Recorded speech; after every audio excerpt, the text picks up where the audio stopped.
Los mártires de Lyon. Fallecimiento en el año 177. 2 de junio. Tenemos esa carta admirable de los hermanos que habitan en Viena y en Lyon a los hermanos de Asia y de Frigia. Ella nos cuenta las primeras victorias de los discípulos de Cristo en la Galia.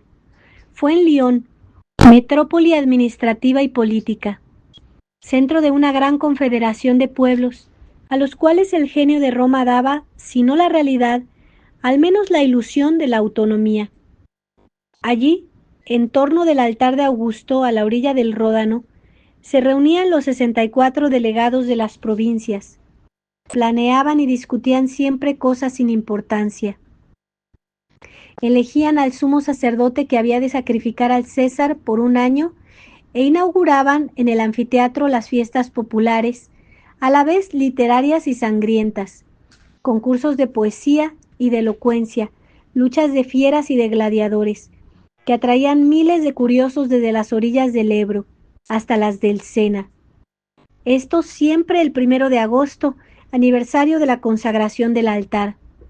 No faltaban tampoco entre aquella concurrencia cosmopolita mercaderes orientales atraídos por la nombradía de los comercios lioneses, sirios que pregonaban sus sedas y tapices, asiáticos de Éfeso y Cilicia, traficantes en joyas, egipcios vendedores de ciencia y de papiro.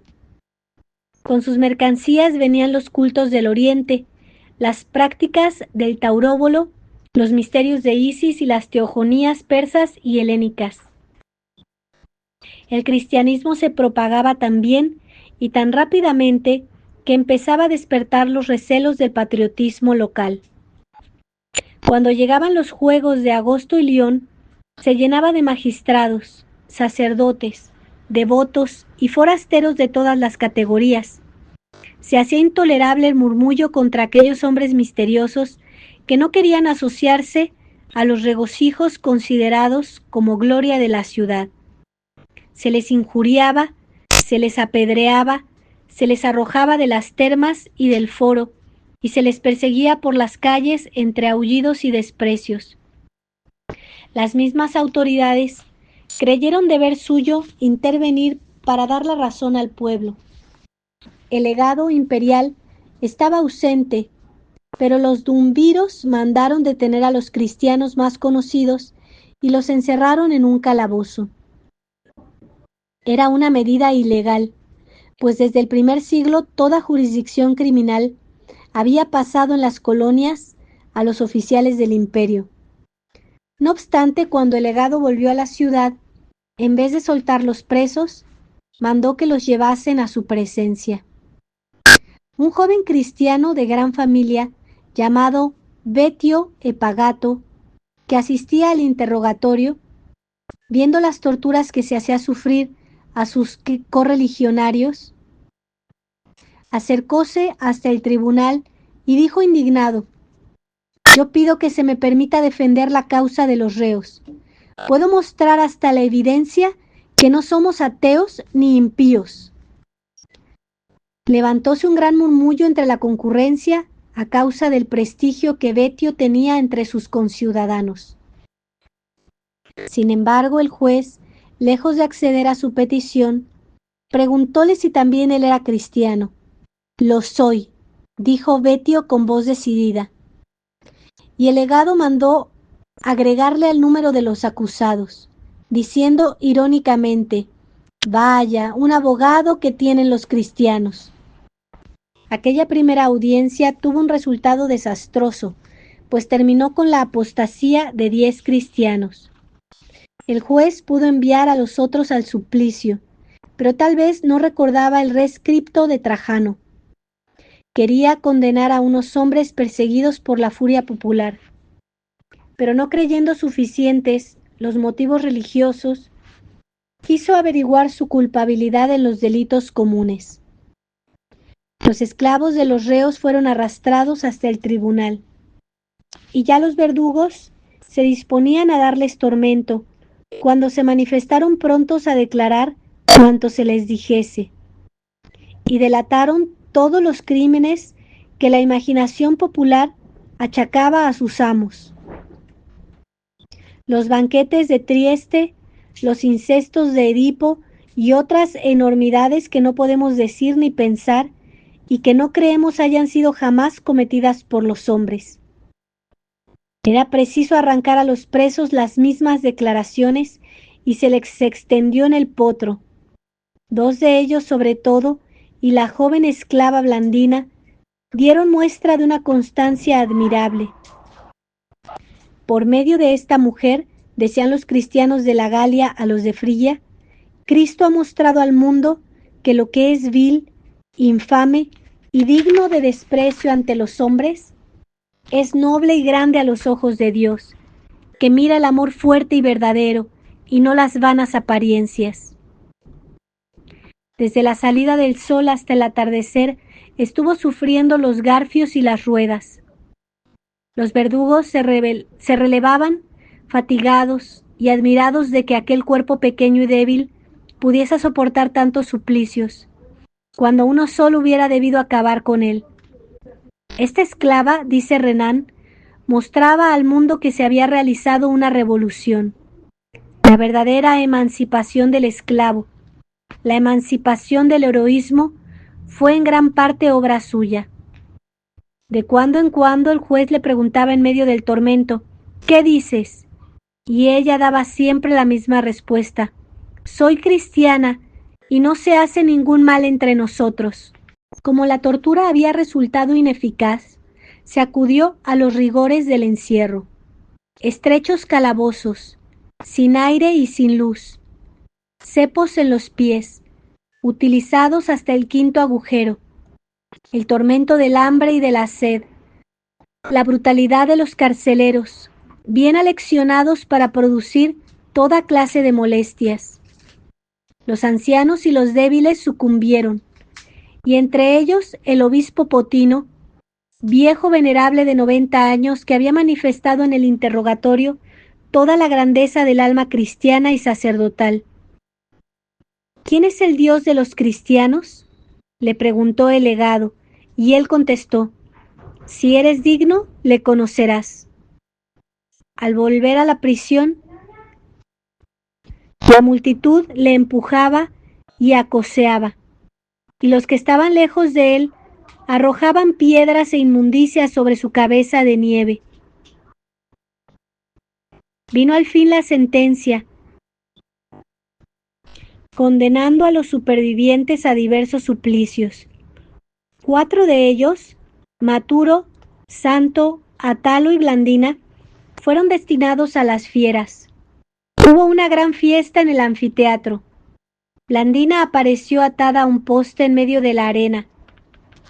Maturo y Santo fueron paseados delante de la multitud por sendos verdugos, armados de látigos. Después se les sentó en una silla metálica incandescente y finalmente se les degolló. Entretanto, las fieras se acercaban a la esclava sin hacerle daño alguno. Irritado de ello, el público empezó a gritar, ¡átalo! ¡Átalo! Y Átalo apareció, llevando a la espalda un cartelón que decía, soy cristiano. No obstante, el suplicio fue suspendido súbitamente, con gran decepción de la concurrencia, ávida de sangre. El legado acababa de saber que el mártir era ciudadano romano. Tuvo escrúpulos y creyó prudente consultar el parecer de Marco Aurelio, el emperador filósofo. Un gran número de presos había muerto ya. 2 habían sido decapitados. Los demás quedaron en la prisión. En la prisión permanecían también los apóstatas, tan maltratados como los que habían confesado la fe. El juez debiera haberlos absuelto conforme a la legislación vigente con respecto a los cristianos, pero ya vimos al principio que no era el aspecto religioso del asunto el que le preocupaba. Y allí continuaban los miserables, humillados, abandonados, ante la alegría de aquellos confesores, que llevaban las cadenas como una desposada lleva las franjas de oro de sus vestidos nupciales. Contemplando con desesperación la actividad serena de los héroes, que en el fondo de su calabozo En medio de la enfermedad, acosados por la muerte, pensaban en los intereses de la Iglesia Universal. Se inquietaban por los progresos de la herejía montanista, escribían a las iglesias de Roma y Asia y al mismo tiempo se corregían mutuamente sus defectos. Se consolaban con palabras de caridad y de confianza y se advertían amorosamente los excesos, en que algunos de ellos habían caído por una austeridad mal entendida. Su única preocupación era la desconfianza que tenían de sus propias fuerzas. Con exquisita delicadeza rehusaban el título de mártires. A nadie acusaban, a nadie atacaban, todo lo perdonaban, todo lo excusaban. Rezaban por los jueces, se compadecían de los verdugos e invocaban sobre todo, con lágrimas abundantes, la misericordia divina sobre aquellos que, llevados de la debilidad humana, habían abandonado a Jesús. Y fueron oídas sus conmovedoras plegarias. Con ayuda de los miembros vivos, los miembros muertos de la Iglesia se reanimaron poco a poco. Los que habían dado el testimonio se alegraron por aquellos que antes habían rehusado la confesión, y la Iglesia, Virgen y Madre, concibió nuevamente en su seno a los hijos que le habían arrancado. Casi todos aquellos renegados volvieron a la fe y se apresuraron para comparecer ante los magistrados con nuevas energías. Entretanto, Marco Aurelio recibía el informe del legado leonés. La respuesta podía tenerse por descontada. Ni él ni su corte filosófica miraban con simpatía a la nueva religión. A Epícteto los cristianos le molestan, a Galeno le ponen de mal humor, a Helio, Arístedes le irritan. Mas Procas Celso, que un año después de la hecatombe de Lión publicada su discurso verdadero, se frotaba las manos viendo a los fieles, acosados por todas partes, errantes, vagabundos y próximos a desaparecer. Suyas son aquellas palabras que Minucio Félix recogía en su Octavio. ¿No oís las amenazas? ¿No veis los castigos, las torturas, los fuegos que anunciáis y que teméis? Las cruces levantadas no para la adoración, sino para el suplicio. ¿Dónde está ese Dios que puede resucitar a los muertos y que no puede salvar a los vivos?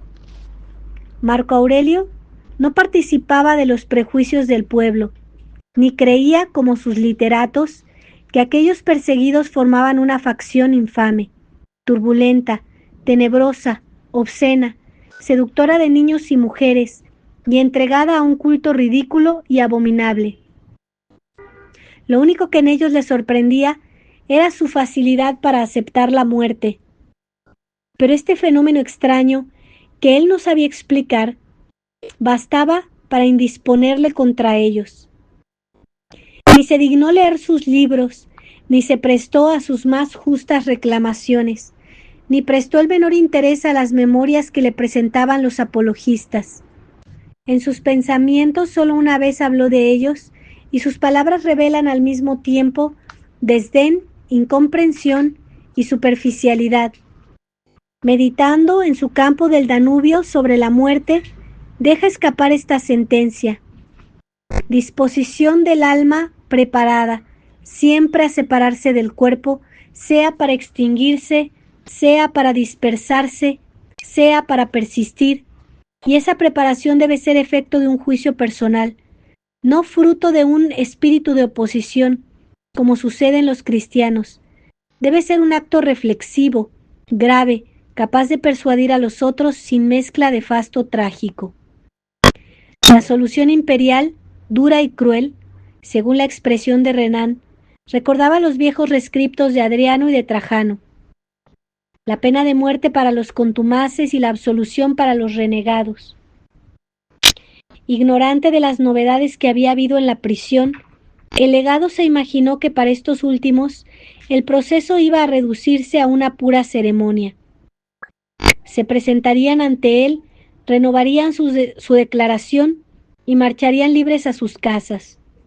Para acentuar el triunfo de la política imperial, realizóse la audiencia con gran solemnidad delante de una inmensa muchedumbre. No se perdió el tiempo en largos interrogatorios. Todo el que se confesaba cristiano era condenado a la decapitación, si era ciudadano romano y si no, a las bestias. Cuando llegó la vez a los apóstatas, respondieron intrépidamente con gran sorpresa del legado, de los asesores y de la multitud. La indignación popular se revolvía ahora contra aquellos a quienes consideraba causantes de aquella transformación. Entre ellos figuraba un médico, venido de Frigia, que se llamaba Alejandro. Naturaleza generosa, alma ardiente, palabra libre y fácil, que había sostenido siempre con intrepidez la doctrina de Cristo. Con ansiedad profunda, acababa de presenciar en pie, a unos pasos del tribunal, la confesión de los lapsos, reflejando su semblante los sentimientos que agitaban su corazón, delatando con gestos, con exclamaciones, con señales de aliento, la parte que le cabía de aquella lucha. El pueblo, al advertirlo, empezó a gritar furioso: «Este es el que ha hecho todo el mal». Llevado a presencia del juez, no se le pudo arrancar más que esta respuesta: «Soy cristiano». Atalo y él fueron condenados a las bestias. Conducidos al anfiteatro, pasaron por toda la serie de tormentos necesarios para satisfacer la curiosidad feroz de las turbas. Alejandro parecía abismado en el pensamiento de Dios. Ni exhaló un grito ni pronunció una palabra. Atalo, en cambio, hablaba con los verdugos y con el público. Cuando estaba colocado en la silla enrojecida al fuego y al tufo horrible de sus carnes asadas se extendía por el ambiente, exclamó: «He aquí lo que se puede llamar comer hombres. No, nosotros no comemos carne humana. Nosotros no hacemos mal alguno». A los que le preguntaban cómo se llamaba su Dios, respondía: «Dios no tiene un nombre como nosotros los mortales». Más conmovedor aún fue el suplicio de la joven Blandina y de un muchacho de 15 años que se llamaba Póntico. Uno y otro habían sido llevados diariamente para presenciar el martirio de sus compañeros. Luego se les presentaba ante las estatuas de los dioses y se les invitaba a jurar por ellos. El niño y la esclava se negaron siempre con una constancia admirable. Ahora el niño, sostenido por la Virgen, sufrió todos los tormentos con intrepidez. «Jura», le decían, haciéndole pasar por todos los suplicios, y él contestaba siempre: «No». Quedó finalmente sola esta bienaventurada Blandina, como una madre generosa que alienta a sus hijos al combate y los envía vencedores al palacio del rey. Siguiendo a su vez el camino que ellos trazaron con su sangre, se prepara alegre a unirse a ellos, extasiada con el pensamiento de morir, como quien se dirige a un banquete nupcial, no como quien va a combatir con las bestias. En fin, después de haber sufrido los azotes, las fieras y la parrilla ardiente, fue envuelta en una red y la arrojaron a un toro. Lanzada al aire una y otra vez, parecía no darse cuenta siquiera, anestesiada por la fuerza de su esperanza, por la alegría anticipada de los bienes eternos y por la conversación con Cristo. Jamás entre nosotros, decían los espectadores, ha sufrido una mujer tanto y tan terribles tormentos.